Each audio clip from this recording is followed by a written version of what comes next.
जयपुर की आमेर घाटी से आज एक ऐसी तस्वीर सामने आई है जो सिर्फ चौंकाती नहीं बल्कि सिस्टम पर सीधे सवाल खड़े करती है।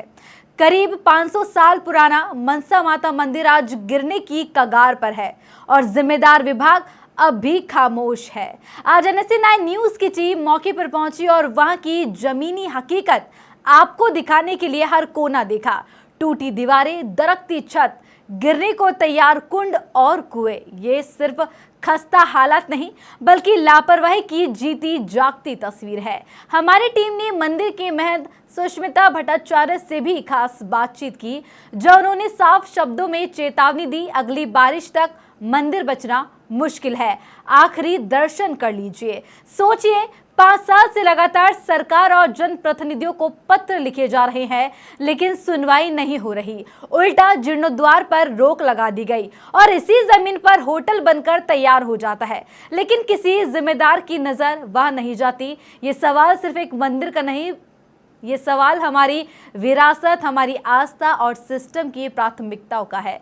अब देखना यह है कि क्या सरकार जागेगी या मनसा माता मंदिर सिर्फ एक अखबार बनकर इतिहास में दफन हो जाएगा।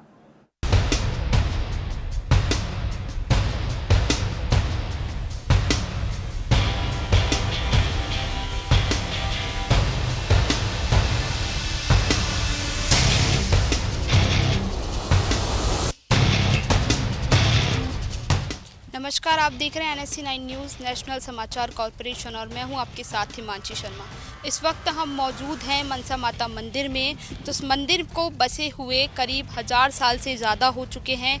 जब आमेर भी नहीं बसा था उससे पहले का ये मंदिर है और आज इस मंदिर के जो हालात है, जो स्थिति है, वो दिखाने के लिए आज हम आपको यहाँ पे लेके आए हैं। तो हमारी आज की इस पड़ताल में हम आपको दिखाएंगे कि मंदिर के क्या हालात है और यहाँ पे जो एक इकलौती महिला महंत रहती हैं उनकी क्या स्थिति है, कितनी परेशान है, किन चीज़ों से वो जूझ रही हैं, वो सब दिखाने के लिए हम आपको इस पड़ताल में दिखाएंगे कि इस मंदिर में जो स्थिति है अभी मौजूदा वो क्या कुछ है। चलिए अंदर मंदिर के और आपको दिखाते हैं कि इस मंदिर में जो मौजूदा स्थिति वो किस तरीके से है।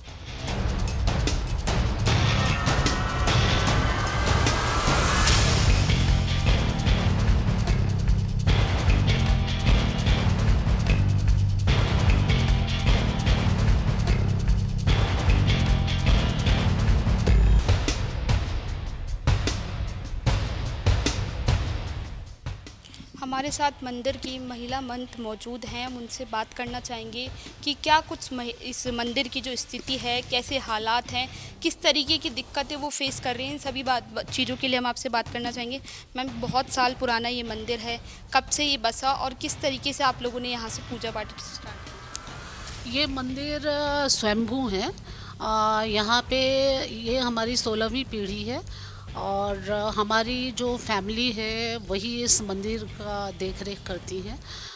इसमें मेरे हस्बैंड के जाने के बाद बहुत सारी परेशानियां आई और हम उन परेशानियों से जूझते हुए बहुत हद तक आगे बढ़े हैं। पर एक मंदिर केवल अकेले से चल नहीं सकता है, उसके लिए बहुतों की हेल्प की ज़रूरत होती है।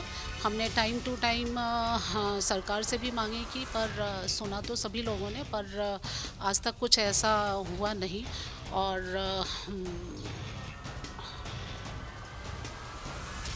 मैम, सिंगल पेरेंट्स हैं। मैम, आप सिंगल पेरेंट्स से, आपके बच्चे हैं, हस्बैंड की आपकी डेथ हो चुकी है जैसा आप बता रहे हैं, तो उसके बाद आपने मंदिर को संभाला, इतने टाइम आप खुद अकेले यहाँ पे जो कर रहे हैं और यहाँ की जो हमने स्थिति देखी वो काफ़ी ज़्यादा ख़राब है। मंदिर जो है वो जर्जर हो चुका है और आप बता रहे हैं कि आपने जो सरकार है उनसे भी, दिया कुमारी जी से भी मिले आप, और भी जो यहाँ के विधायक हैं उनसे भी मिले, तो वो लोग मतलब आप जाते हैं तो क्या कुछ कहते हैं कि आश्वासन देकर ही छोड़ देते हैं? नहीं, उन लोगों ने आश्वासन दिया मेरे को, पर कुछ उसका बहुत ज़्यादा रिज़ल्ट तो हमें नहीं मिला। और इनफैक्ट मेरे हस्बैंड के जाने के बाद जो भी उनके पैसे वगैरह हमें मिले, हमने उससे सारा पैसा मंदिर के पीछे लगा दिया। पर उतना हमारे लिए सफिशिएंट नहीं था। आज हम इस मंदिर को मेंटेन करने के लिए भी हमारे पास उतने पैसे नहीं हैं और हमारी सरकार से यही रिक्वेस्ट है कि इस पे ध्यान दिया जाए, क्योंकि इसको बढ़ाने के लिए हमें काफ़ी परेशानियों से जूझना पड़ा, और वो भी हम एक लिमिट तक ही कर सकते हैं, और हमें किसी तरफ से कोई भी हेल्प की आस नज़र नहीं आती है। मैम, ये इतना पुराना मंदिर है, इस मंदिर में ऐसे कहा जाता है कि राजा महाराजा भी यहाँ पे माता के जो है दर्शन करने आते थे, और आज मंदिर की ये स्थिति है, तो मतलब राज परिवार की तरफ से कोई कभी किसी इस मंदिर का जायज़ा लेने आया या फिर कभी कोई देखने आया कि मंदिर के आज इतने बुरे हालात हैं? नहीं, ऐसा कुछ भी नहीं है। मैंने दिया कुमारी जी से भी रिक्वेस्ट किया था कि मंदिर की ऐसी व्यवस्था है, तो उन्होंने उस समय उनके साथ जो भी आए थे उनको कहा तो ज़रूर था नोट करने के लिए, पर ऐसा कुछ भी होते हुए नज़र नहीं आया। तो मेरी सरकार से ये मांग है कि इस मंदिर पे भी थोड़ा ध्यान दिया जाए, क्योंकि यहाँ पे जो मंदिर की छतें हैं और जो भी हमने आपको दिखाया वो उनकी जो अवस्था है बहुत ख़राब हो चुकी है। इवन हमारा जो रेसिडेंस था वो बिल्कुल ख़राब हो गया है, इसलिए अब हमको एक कमरे में ही रहना पड़ता है, और उस कमरे की भी छत चूती है। और हमारे जो मंदिर का जो एक बड़ा सा हॉल है जिसमें हम लोग फंक्शन वगैरह किया करते हैं या कोई भी अनुष्ठान होता है, तो उसमें क्या होता है कि उसकी भी इतनी जर्जर अवस्था हो गई है कि हाँ, उसकी कभी भी वो ढह सकता है, और बारिश के समय ऐसी अवस्था हो जाती है कि उसमें से पूरा पानी बहना शुरू हो जाता है। तो वही एक हमारा क्या है कि मेन सोर्स ऑफ इनकम है, जिससे हम मंदिर की डेवलपमेंट करवाते हैं, क्योंकि मंदिर में बहुत ज़्यादा रश तो नहीं रहता है, और इतना भी मतलब यहाँ लोगों का आना जाना नहीं रहता है कि मंदिर की एक बहुत अच्छी भाई मेंटेनेंस के लिए कोई खर्चा आ जाए। हमारा ही खर्चा चलाना बहुत मुश्किल हो जाता है, और जो पैसे मंदिर में आते हैं मैं मंदिर के डेवलपमेंट में पूरा खर्च कर देती हूँ। तो इन चीज़ों पे मेरा यही कहना है कि सरकार की तरफ से अगर कुछ मदद हमें मिल जाए इन चीज़ों को ठीक करने में, तो हम बहुत अनुग्रहित होते हैं। हम जैसे कि यहाँ पे देखा जा रहा है कि चारों तरफ पहाड़ी है, तो एक रिस्की जोन में भी जो है ये मंदिर है, तो लेपर्ड वगैरह आने का या फिर कोई भी जंगली जानवर आने की भी दिक्कत हो जाती होगी। आप अकेले रहते हैं यहाँ पे, तो मतलब उसको लेकर भी किसी तरह की कोई सिक्योरिटी, कोई व्यवस्था, कोई एक वॉचमैन वगैरह आपको दे रखा हो, ऐसी कोई सुविधा आपको दे रखी है? नहीं, ऐसी कोई सुविधा नहीं है। अब जंगली जानवरों का तो यहाँ पे खतरा बना ही हुआ रहता है। पीछे मंदिर भी हमारा खुला हुआ है और वहाँ पे अक्सर लेपर्ड आते हैं। हमारे कैंपस में हाँ, आने की संभावना तो रहती ही है, और ये रिस्क जोन तो है ही, आवाज़ें भी बहुत आती हैं, पर हमारे पास उसका कोई सॉल्यूशन आज तक तो नहीं निकला। मैम, जैसे आप बता रहे हैं कि मंदिर में चढ़ावा भी इतना नहीं आता और आपके पास सोर्स ऑफ अर्निंग भी इतना कुछ नहीं है, तो मतलब आप कैसे क्या चीज़ें यहाँ पे मैनेज करती हैं? इतना तो मंदिर में आपका खर्चा लग जाता है, उसके बाद आप कोई जॉब करती हैं या क्या करते हैं?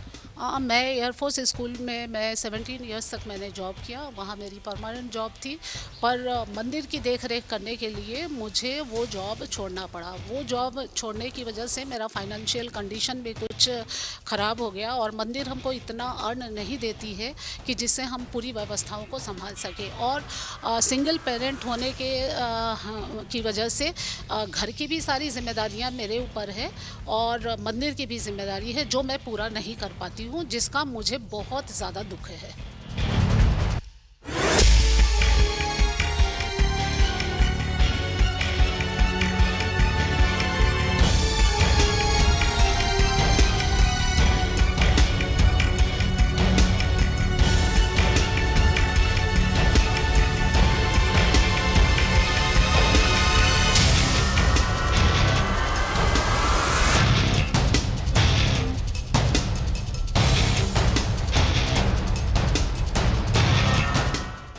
जो एकमात्र यहाँ पे महंत महिला हैं, उनके पुत्र हैं, हम उनसे भी जानना चाहेंगे कि किस तरीके की समस्या जो है इस मंदिर में हो रही है।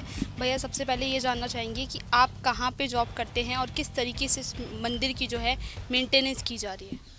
देखिए, अभी तो मैं कहीं जॉब नहीं कर रहा हूँ, क्योंकि मैं पहले काफ़ी टाइम पहले ही जॉब छोड़ चुका हूँ, पिताजी के जाने के बाद के कुछ समय बाद। क्योंकि इतनी बड़ी जगह और इतनी बड़ी जिम्मेदारी जो है उसको संभालने के अंदर यहाँ पर पूरा टाइम देना होता है, तो उसके अंदर मैं कहीं जॉब नहीं कर सकता हूँ। हाँ, ये है कि छोटा मोटा जो भी कुछ काम मिलता है मैं वो कर लेता हूँ, ताकि मैं अपनी तरफ से मदर को, फैमिली को और मंदिर को जो भी हेल्प कर सकूँ वो मैं करता रहूँ। लेकिन उसके बावजूद भी देखिए मैं इतना ज़्यादा कुछ नहीं कर पा रहा हूँ मंदिर के लिए भी, और अपने घर के लिए भी मैं कुछ नहीं कर पा रहा। लेकिन हाँ, ये कोशिश पूरी है और हर तरीके से पूरी कोशिश की जा रही है मेरी तरफ से। भैया, आपने बचपन से इस मंदिर को देखा है, मतलब इतना मंदिर को पूजा जाता था, इतने बड़े बड़े यहाँ तक कि जो राजा थे वो भी आते थे, और आज इस मंदिर की, जो जयपुर का सबसे पुराना और प्राचीन मंदिर है, वो आज इस जर्जर हालात में है, तो आप क्या कहना चाहेंगे? देखिए, बहुत दुख होता है कि जब अपने पूर्वजों की जो संपत्ति होती है, जो भी उनका, हमारा जो घर होता है पैतृक घर, उसकी जब ऐसी हालात हो तो उसको देख के बहुत दुख होता है।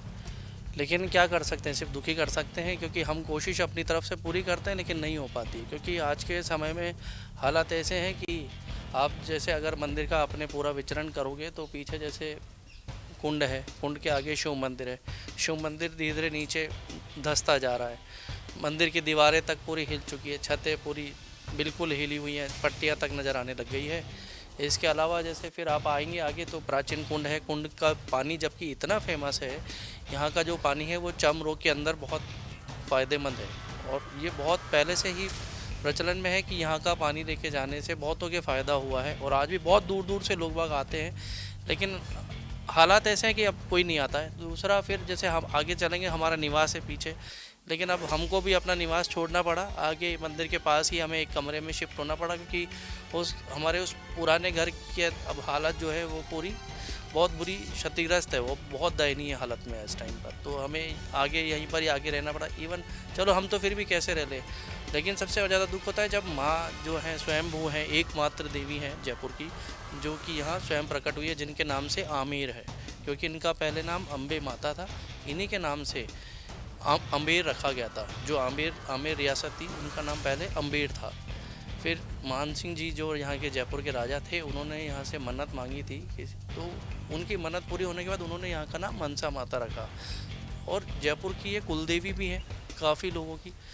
और इसके अलावा जैसे फिर आप देखेंगे तो मंदिर का जो गर्भगृह है, सबसे मेन दुख होता है कि मंदिर का गर्भगृह ही मतलब क्षतिग्रस्त अब इस सिचुएशन में है, बहुत ज़्यादा हालत अच्छी नहीं है। और बरसात के टाइम पर सबसे ज़्यादा दयनीय हालत होती है बरसात में, जब पानी रिसता है और धीरे धीरे जो माँ का गर्भगृह है वही पूरा हालत बुरी दयनीय हालत में दिखता है। फिर हमारा जो अभी एकमात्र कमरा है जिसमें हम लोग रह रहे हैं, इसकी भी छतें पूरी हिल चुकी हैं, बरसात के टाइम पर खूब पानी अंदर से आता है, तो हमें उसके ऊपर भी कभी हम कोशिश करते हैं ऊपर से सीमेंट लगा के रोक लें, कभी कुछ ऊपर से पन्नी लगा दें, लेकिन उससे भी ऐसा कुछ ठीक होता नहीं है। लेकिन हाँ, हम अपनी तरफ से पूरी कोशिश करते हैं। और फिर आप जाएंगे नीचे, जो हॉल है वो भी पूरा, दूसरा जो शिव मंदिर है नीचे वाला, वो भी पूरा अभी क्षतिग्रस्त है।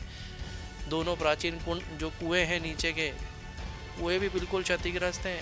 हैंडपम्प पानी की भी यहाँ पर कोई यात्रियों के लिए ख़ास सुविधा है नहीं, क्योंकि हैंडपम्प भी बंद है।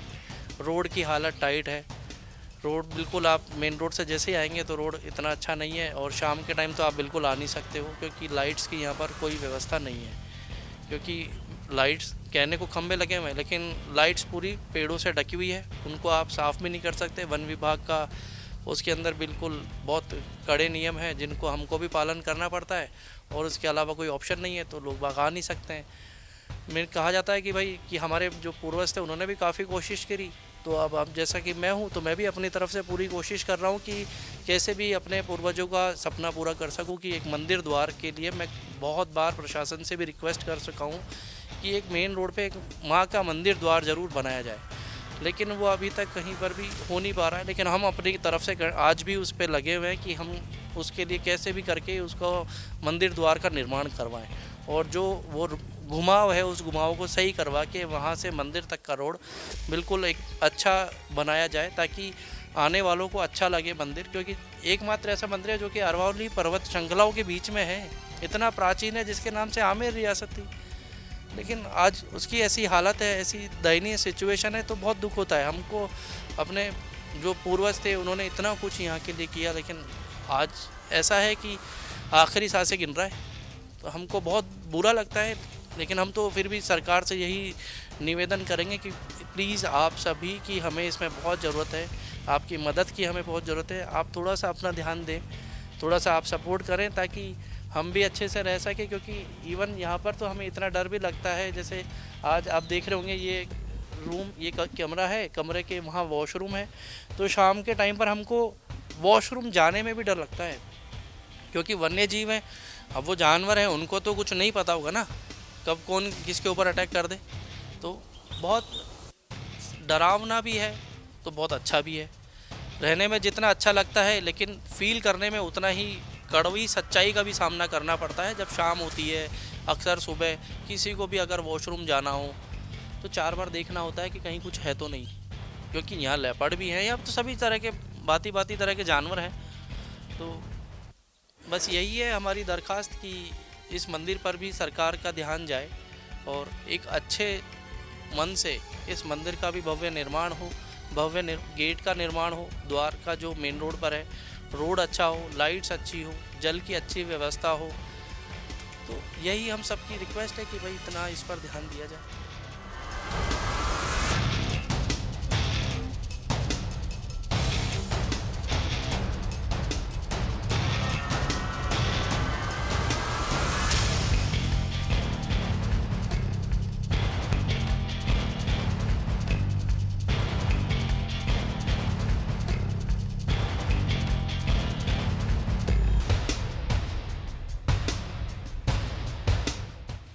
तो देखा आपने, जैसा इन्होंने बताया कि इतने साल पुराना ये मंदिर आज इस जर्जर हालात में है। तो जब इतने माने हुए मंदिर के जब ये हालात होते हैं तो उनको देखकर सच में दुख होता है कि जिस टाइम पे जिस मंदिर को इतनी मान्यता के साथ पूजा जाता था, जो जयपुर का इकलौता एक मंदिर जो इतना प्रसिद्ध मंदिर है, उसके जब आज ये हालात है और सरकार से केवल एक आश्वासन मिलता है और इस मंदिर के लिए किसी भी तरीके का कोई काम नहीं होता, तो काफ़ी दुख होता है। मैं हिमांशी शर्मा, कैमरामैन नेमी चंद पांचाल के साथ NSE 9 न्यूज़ जयपुर।